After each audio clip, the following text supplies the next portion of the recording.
నమస్తే, welcome to NH media news.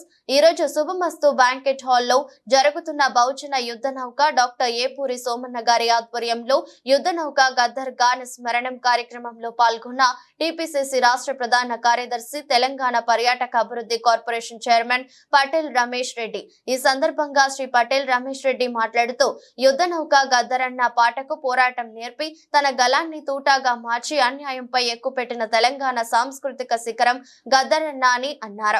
యుద్ధ నౌక గద్దరన్నతో గడిపిన క్షణాలు నాలో పోరాటాన్ని రగిలించిన నిప్పు కణికలు అని అన్నారు.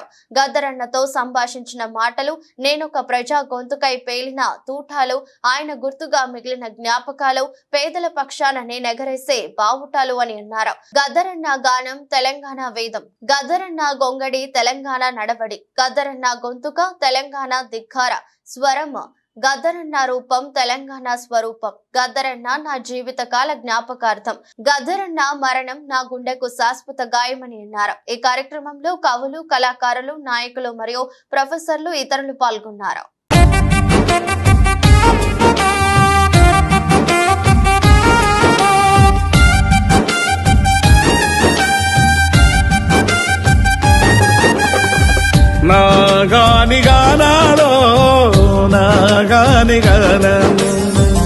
మూగబోయిన గొంతులో రాగమెవరు తీసెదరు, ఆ జీరబోయిన గొంతులో జీవమెవరు పోసెదరు, ఆ జానపదం జీవకణంలో.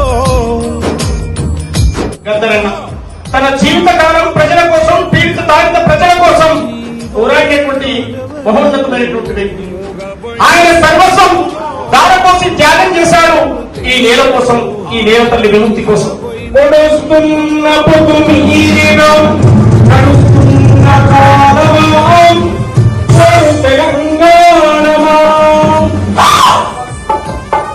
ఒక్కసారి ఉద్యమం మొత్తం మలుపు తిప్పింది, పోరాటాల వైపు నడిచింది గద్దరన్న పాట. మా అన్న మేము ఏ రోజు అన్న అనే బంధం తప్ప వేరే పిలుపు మా నోట రాదు. పటేల్ రమేష్ రెడ్డి గారు వారి అమూల్యమైన సందేశం ఇవ్వాల్సిందిగా కొట్టు గట్టిగా చెప్పండి. గద్దరన్న అనే వ్యక్తి కాదు, ఒక శక్తి.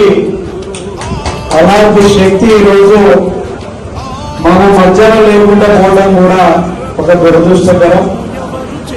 40-50 సంవత్సరాలుగా అణగారిన ప్రజల కోసం, అణగదొక్కబడ్డ వర్గాల కోసం తన జీవితాన్ని పాటల రూపంలో ఆ వర్గాలకు న్యాయం చేస్తూ, రాజ్యం మీద పోరాటం చేస్తూ, ఎప్పటికప్పుడు కూడా ఆ జాతిని జాగృతం చేసి ఈ సమాజంలో ఈరోజు మనం అందరం కూడా సమాన హక్కులు పొందగలుగుతున్నామంటే దానికి కారణం కూడా గద్దరన్నని కూడా నేను ఈ సందర్భంగా మనం చేస్తున్నాను. ఒక ఉన్నతమైన విద్య చదివి కూడా ఈ అణగారిన ప్రజలను ఉద్ధరించాలని చెప్పి అడవుల్లోకి వెళ్ళి తన ప్రాణాన్ని సైతం లెక్క చేయకుండా తన గలం ద్వారా పోరాటం చేసి తర్వాత మళ్ళీ ప్రజల్లోకి వచ్చి కూడా ముఖ్యంగా మనం అందరం కూడా చూసినాం.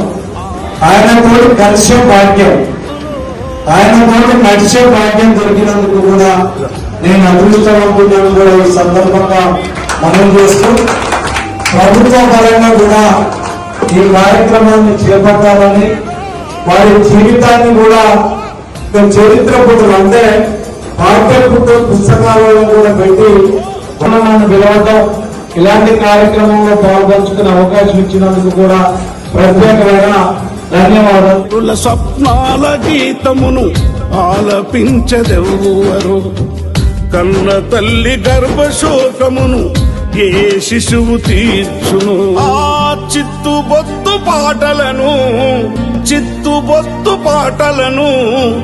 ఎవరు ఏడ్చి పేర్చెదరో, ఎవరు ఏడ్చి పేర్చెదరో, మూగబోయిన గొంతులో రాగమెవరు తీసెదరో.